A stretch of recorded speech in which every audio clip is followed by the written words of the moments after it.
পদত্যাগের মাত্র কদিন পরই সেবাস্তিয়ান লেকর্নুকে পুনরায় ফ্রান্সের প্রধানমন্ত্রী হিসেবে নিয়োজিত করেছেন প্রেসিডেন্ট ইমানুয়েল ম্যাক্রো।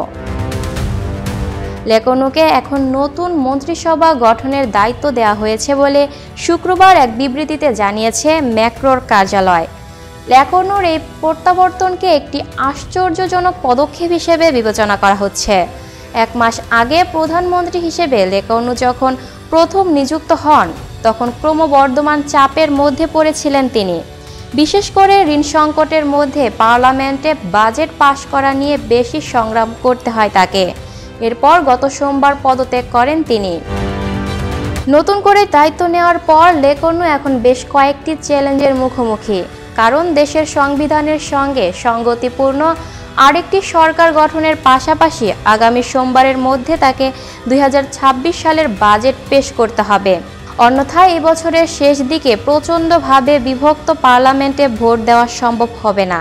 সামাজিক যোগাযোগ মাধ্যম এক্সে লেকর্নু লিখেছেন, এই বছরের মধ্যে ফ্রান্সের বাজেট প্রদান ও নাগরিকদের দৈনন্দিন জীবনের সমস্যা সমাধানে সম্ভাব্য সবকিছু করতে প্রেসিডেন্ট অর্পিত মিশনটি আমি গ্রহণ করেছি।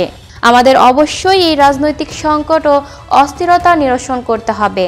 দেশের জনগণ এতে বিরক্ত। এছাড়া ফ্রান্সের ভাবমূর্তি ও স্বার্থের জন্য এই পরিস্থিতি ক্ষতিকর।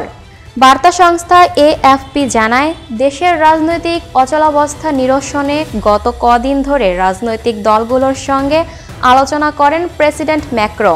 শুক্রবার প্রেসিডেন্ট প্রাসাদে অতি ডানপন্থী ন্যাশনাল র্যালি এবং অতি বামপন্থী ফ্রান্স আনবোর্ড পার্টি ছাড়া সব রাজনৈতিক দলের নেতার সঙ্গে সাক্ষাৎ করেন ম্যাক্রো। ওই সাক্ষাৎকারে অল্প কিছুক্ষণ আগে এক বিবৃতিতে সব পক্ষকে এই মুহূর্তে সম্মিলিত দায়িত্ব পালনের আহ্বান জানান তিনি।